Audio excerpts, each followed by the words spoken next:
big fights out there. Look, I'm not going to mention any names, but we see losses, and I say, look, there's plenty of tomato cans in the heavyweight division. You know, they shouldn't be where they are. You know, I rank a lot of these in the top 10 as useless. They're only there because the promoters has got them there. Really, did he belong there? No. They should be sweeping up the gym in my eyes.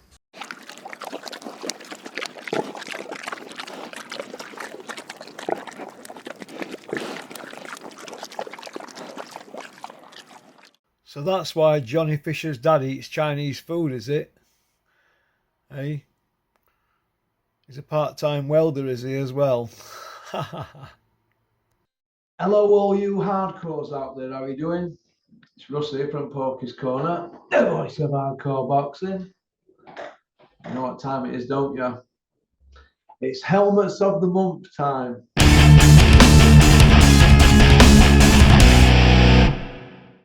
This is the time of month where you get all your votes in, and I add them all up, and we pick 10 helmets. That's right, helmets. Grown men, adults, grown adults, insecure grown men, or should we say grown adults? All right, so the votes are in. Here we go. In at number 10 is Ian John Lewis, the man that could stop an intercity 125 train at the drop of an hat. Isn't that right, Ian John Lewis? He's only gone and joined Bieber after Border Control stopped him being an A-star referee. Good God. So what we've got here is we've got Able Seaman Albert Trotter from the Navy going and getting a job at Bieber. Oh my God. How long is he going to last at Bieber? I don't know, but my advice to him is this: get to Specsavers, lad. We've got a sale on at the moment. So Ian John Lewis, pound for pound, number 10 on Porky's Corner. Take a bow, lad. Take a bow. In at number 9, it's boxer size Ben Davidson. Oh, boxer size boy, how are you doing? You've been a bit quiet lately. When are you going to go and get a kid from debut and do something with him, boxer size Ben? Hey? You've had Fury, Billy Joe Saunders, and Josh Taylor, all undefeated, all dropped on your lap, and all turned in the worst career performances on your watch. But yet you're supposed to be this big guru boxing guy, this go-to guy. Go to Ben Davidson, he's the best.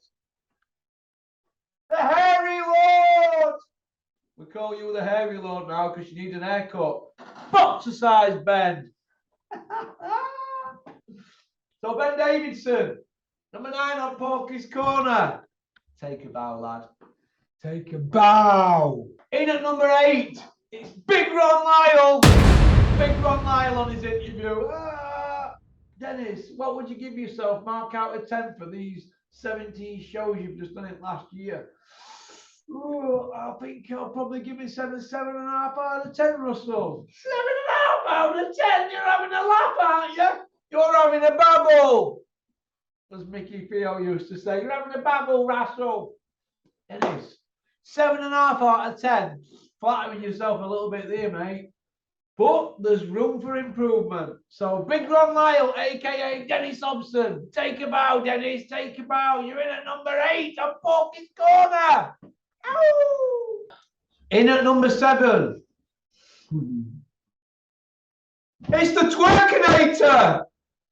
Andrew Volkov, aka Stephanie Bull. Why don't you just use your proper name? Why are you embarrassed about being related to Bullcrofts from Hilltop Hotel, the good people? Stop running around saying you're no relation to them. Top people, I like them. Anyway, Stephanie, we've had to give you a helmet vote at number 7, haven't we? Because you've had all these votes and you're running around calling Terry Harper Belter, Belter Terry. What? Why don't you rematch Boone Gardner? Instead of jumping up 3, 4 weight divisions to fight some limited girl, why don't you fight Boone Gardner and go and get that WBC belt? That's what you should be doing. But what do I know? What do I know? But good luck. But like I said, you're in helmets, Steffi. Porky's Corner, number 7. But mainly, you've had your votes at number 7 because you've not said a word about Conor Ben. Anybody who fails a dope test, Steffi, go on your socials. You've got plenty to say about them. Plenty. Conor Ben blows up and gets popped for cheating, for steroids, for hardcore steroids. You've gone silent, like rest of them around Eddie, haven't you? So Steffi Bull, aka Stephanie, is that Dennis? I'm just letting you know I'm recording this conversation because you've had a drink. So Steffi Bull, take a bow, lad. Number 7 on Porky's Corner. Take a bow. You've been rumbled, you ginger. In at number 6, it's Tony Bellew. Tony Bellew. Tony Bellew.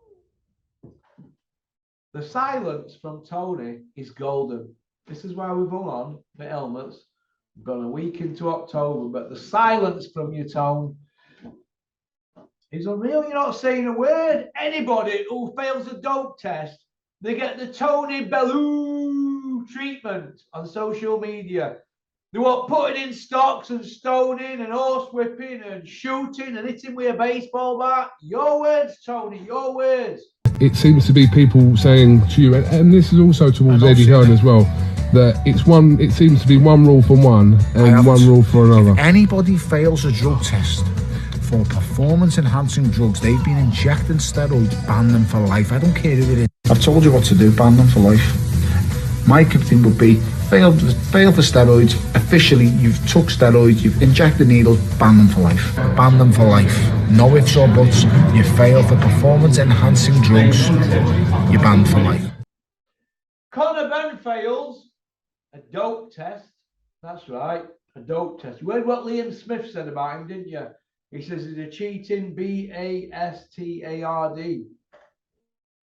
But we don't get anything from Tony. They got greedy, Tony. They got greedy. Tony, why's that gone quiet, lad? I've not said a word about Conor Ben. Because what can you do when you got caught? Got busted, didn't he? You should be coming out and saying something. But you daren't, dare you? You don't want to mess your chances up. So I don't call that a real man, me. In fact, you're not even a real champion, Bellew, are you? Mr. Vacant Belt. So Tony Bellew, pound for pound number 6 on Porky's Corner. Take a bow, lad. Take a bow. In at number 5, it's Big Bad Ben Shalom. Wanting to become the new Bricktop with his legal team. Anybody who says anything to little Benny from Crossroads, he sets legal people on him. He thinks he's Frank Warren. What are you trying to be Bricktop for? Flexing your muscles with lawyers. Why don't you get these lawyers' letters sent, Ben, instead of making threats? Send me one. Send me a lawyer's letter. I'll send it you back with a brown stain on it. So Ben Shalom,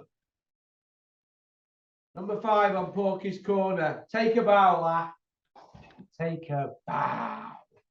In at number 4, it's the Gad. Always there or thereabouts, isn't it? The Gad. The Gadinator. How are we doing, Gad?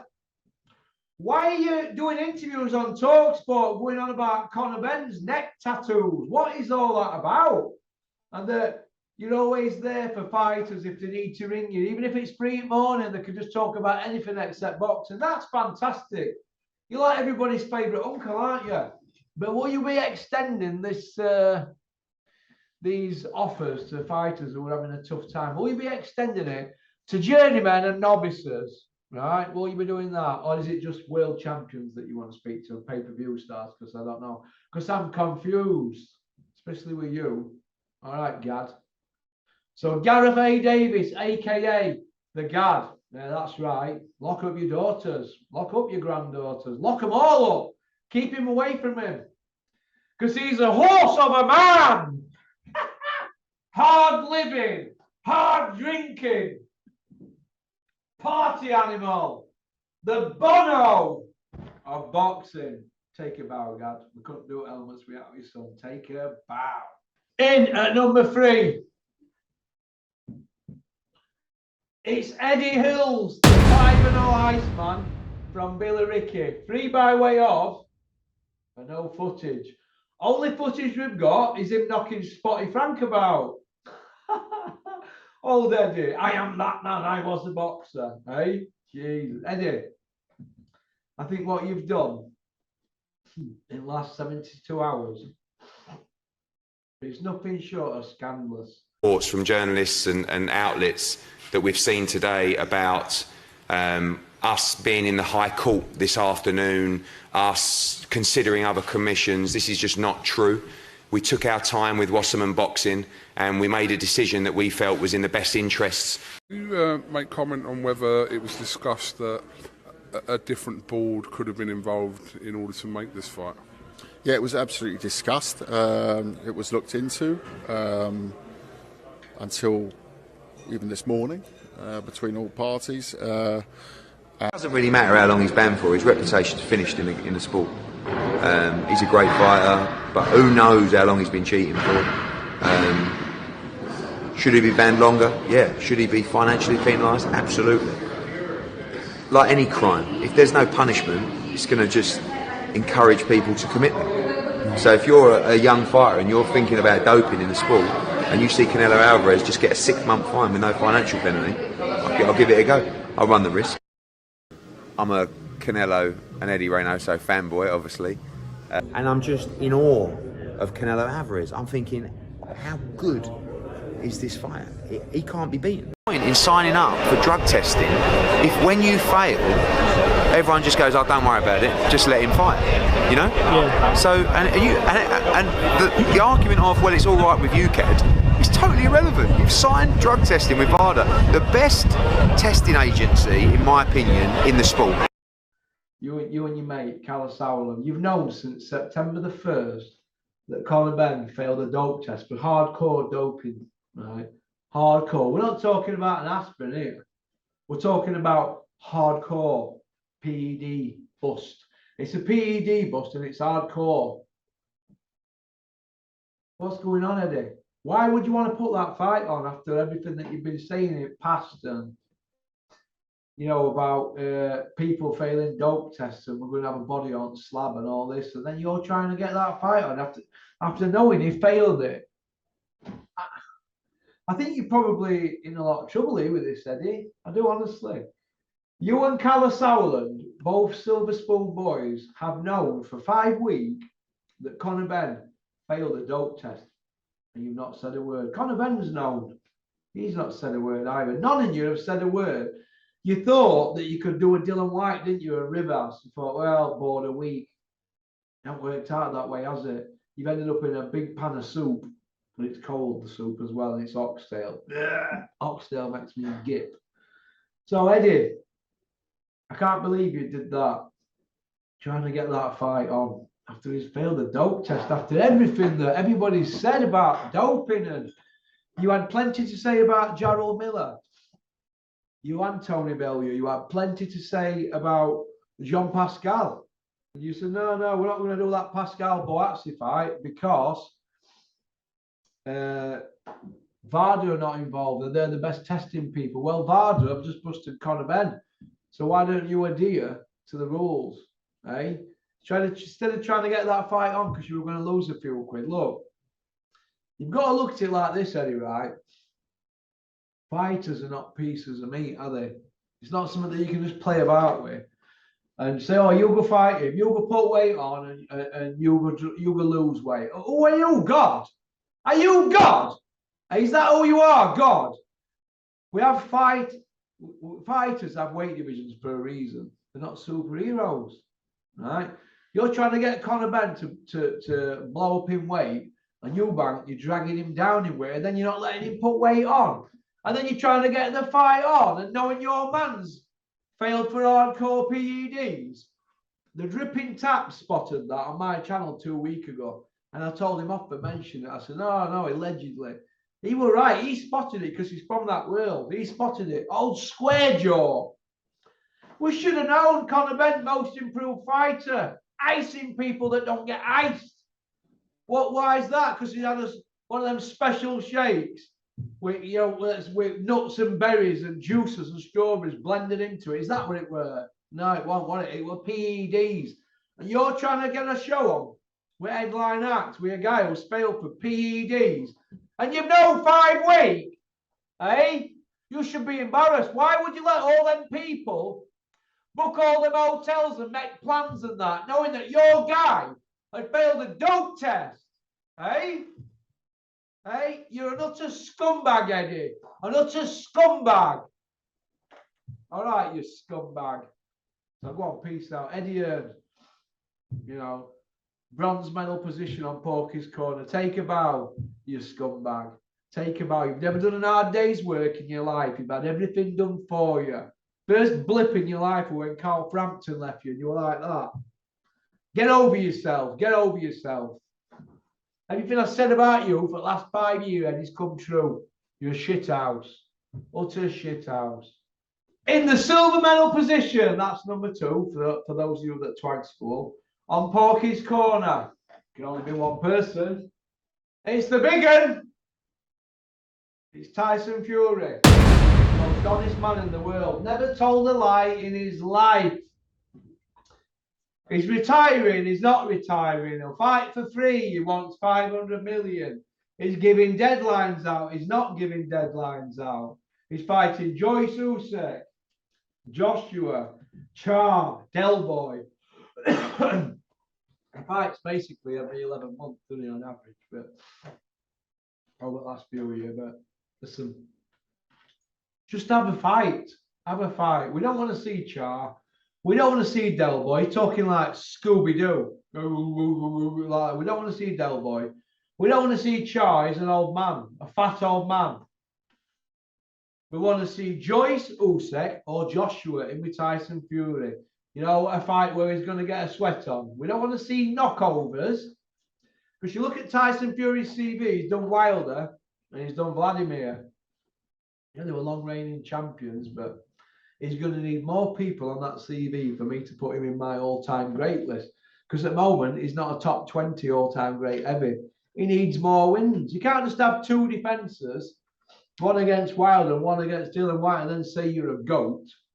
You know what I mean? So Tyson Fury, pound for pound number 2 on Porky's Corner. Take a bow, lad. Take a bow. In the gold medal position on Porky's Corner for September 2022 and a few days into October. It's only one person. It's Crusher Ben, aka Born Liar. Well, it's a cheat, isn't he? He's saying he's a clean athlete. Breaking news, as you've heard, about potentially that fight between Joshua and Miller being cancelled. How you've reacting as a boxing fan yourself? Well, I just heard it when I got to the gym this morning. I can't believe it. The biggest night of your life, biggest fight of your career, and you know you get tested positive for a banned substance. It baffles me. When you see boxers at the top level concern themselves with these sort of issues, especially this close to a massive fight, I mean, does that not concern you as a professional in that field? Well, my nutritionist, I think I'm not even at world level, and my nutritionist has a go at me for taking vitamin C tablets if they've not been tested. So the team he's got round him should say, listen, check all your substances. You're earning a few good quid here, and why put that to risk? You can get around the random drug testing because between the hours of 11 p.m. and 7 a.m, they're not allowed to come to your house. You know, you seem to go time rest. So a lot of athletes can take very fast-acting testosterone or growth hormones, which can leave your body, which can only be in your body for 7 or 8 hours. So you could take it at sort of 9 or 10 p.m. and it'll be out of your system by 7, 8 in the morning. Does that make sense? So there are ways that can get around it. Like there's a lot of ways, they may take a diuretic to flush out, what they've been taking. There's a lot of tricks, especially when you get to the higher level, the elite level, world level, maybe European. They'll find every possible way of winning. And you got to think about it when they're out of camp, when they're not in training camp, unless they're enrolled in the WBC clean boxing all year round random blood testing. What's stopping them doping when they're out? What they're going to do now, they're going to look to blame somebody. Somebody will be getting sacked in his team, and there's going to be a patsy. Because Conor Benn hasn't got the go now to come out and go, you know what, I'm a young lad, 26-year-old, from Essex, I think I'm Jack the Lad, and I've been cheating. I'm trying to gain an edge. I've not got an extensive amateur career, and I'm limited. He couldn't do that, could you, Conor? He couldn't do that. You had to cheat, and you ruined yourself. And you're punching people in the head, and it's wrong. So if you get a ban for this, it's just deserved, isn't it? Really, if you've been cheating. So Conor Benn, pound for pound #1 on Porky's Corner in the gold medal position. Take a bow, lad. Take a bow. Pop, pop, bang! Dave, it's quite hot in here, isn't it? Come here. Come here. What? Oh, focus. Zoom. 73, baby. Can we not turn that down? Yeah. I can if I want. But you don't want to? Yeah. Oh!